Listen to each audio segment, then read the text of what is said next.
Hello, this is Dr. Mercola, and if you've been following me for a while, you know that I'm absolutely passionate not only about my own health, but about teaching you and your family inexpensive choices that you can make so that you don't have to necessarily rely on expensive and potentially dangerous medications and surgical interventions to keep yourselves healthy. And in my journey over the last 3 decades, I've learned a number of incredible tools that you can use, and if you've been following my site for a while, you'll know these. Some of the primary ones are emotional freedom technique, which is a form of energy psychology acupressure that is just beyond profound. Nutritional typing, which is a system designed to select foods based on your specific unique biochemistry and metabolism. And then omega-3, the use of omega-3 fats, such as fish and krill oil, which are just enormously useful. Along the same time I learned about omega-3 fats, I learned about vitamin D, and my interest in this topic has just grown exponentially because there's just so much new evidence that's coming out in support of the value of vitamin D in the treatment of so many chronic degenerative diseases.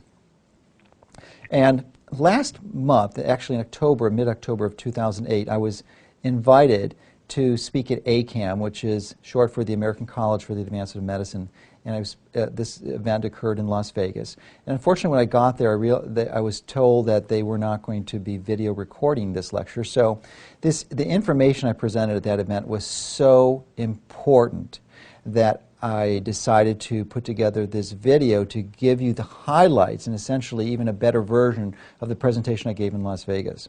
Because this information is just vital for you and your family to understand and implement, because we are going through literally a public health crisis of epidemic proportions based on simple, pure ignorance and misinformation. And the purpose of this video is to enlighten you and help provide some of the details that you and your family need to know so that you can apply important research that has been uncovered within the last 5 or 10 years.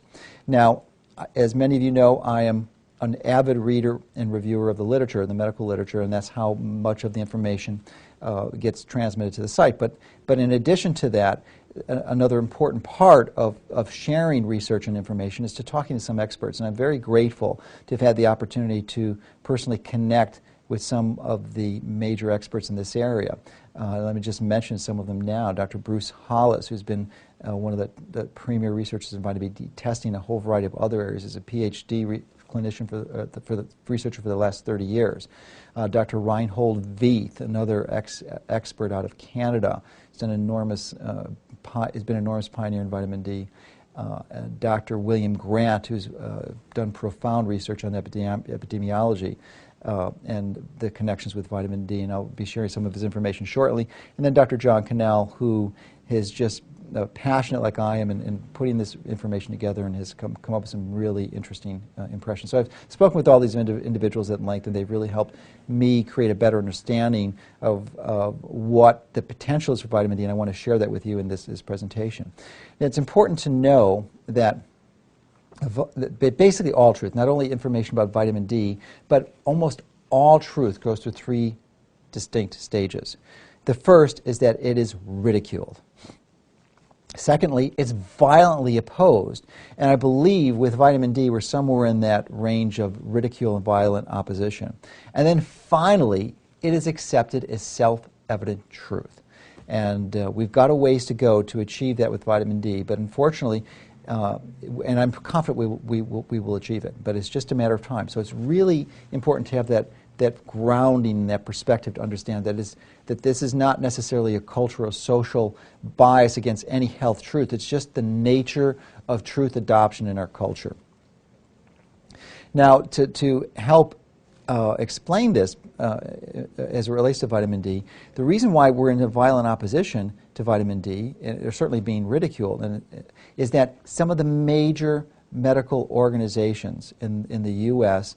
do not accept this truth about vitamin D. In fact, the American Cancer Society, the National Cancer Institute, both are opposed to the concept that vitamin D can be a useful adjunct in the treatment of cancer.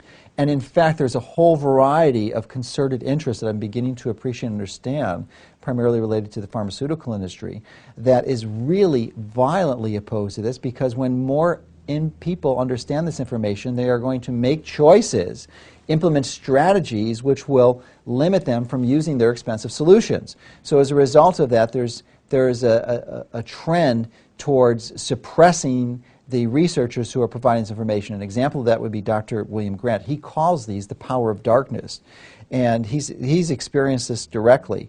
They've actually orchestrated media campaigns to discredit him, and he has had many of his papers rejected. So fortunately and ultimately, the truth does come out. And if you're interested in more of the details that I'm going to be mentioning, you can certainly look on my site. But I've also written a book called Dark Deception, which was just published. It's taken me about 2 years to put together, but it goes over in a comprehensive way a lot of the material that I'm going to be mentioning in this presentation. Now, one of the major reasons why I like vitamin D so much is that it really gives you one of the biggest bangs for your healthcare dollar that you could possibly get.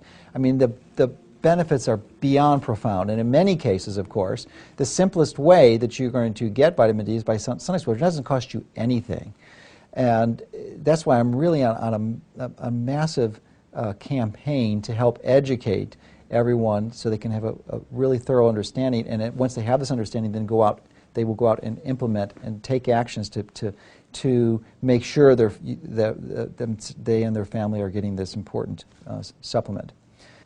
Now, John Cannell had mentioned to me, and I thought it was so appropriate, that he believed that Linus Pauling had it right, except he was off by one letter. So the contention is that vitamin D is so much more profound, so much more beneficial than vitamin C. Not that you have to have one or the other, of course, but if I had a choice, I would take vitamin D over vitamin C any day of the week. And vitamin D is actually not a vitamin. It's actually a pro-hormone. It's a neurosteroid. And this is the key to understand. Vitamin D is a powerful epigenetic influencer, and it's responsible for the regulation of over 2,000 genes. Now, many of you know that the Human Genome Project was completed a few years ago, and the big surprise of that project was that we thought there were hundreds of thousands of human genes that differentiated us from lower animals. But what we found was only 30,000 genes. And vitamin D influences 2,000 of these genes, and that's why you'll find that it's so crucial and so important for so many diseases, not just simple osteoporosis or rickets prevention, as it was believed to be so important for so many years. And I'd like to review some of the other uses of vitamin D so that you have a comprehensive understanding of the utility of vitamin D. Vitamin D is very useful in the control of your weight. So if you're obese or overweight, like 2/3 of the people watching this video most likely, then you're going to want to make certain that your vitamin D levels are appropriate, because it will help you optimize your weight. In addition to that, it's also used for hypertension or high blood pressure. So rather than taking expensive medications that could potentially be harmful, it's going to be useful to optimize your vitamin D. One of the most important uses that have recently been uncovered, and this is a hypothesis that Dr. Cannell came up with, is that it may be one of the more significant influences in the development of autism. As you know, autism has become an epidemic, and the ranges of the incidence vary, but even the most conservative estimates are at least 1 in 150. And some other estimates in certain communities, the incidence may be as many as 1 in 50. And if you consider the autism as a spectrum of illness, it may be as high as 1 in 10. So it's affecting massive amounts of our children. And Dr. Cannell's theory is that one of the major contributing factors to this is a vitamin D deficiency, certainly in the children, but more importantly in the women.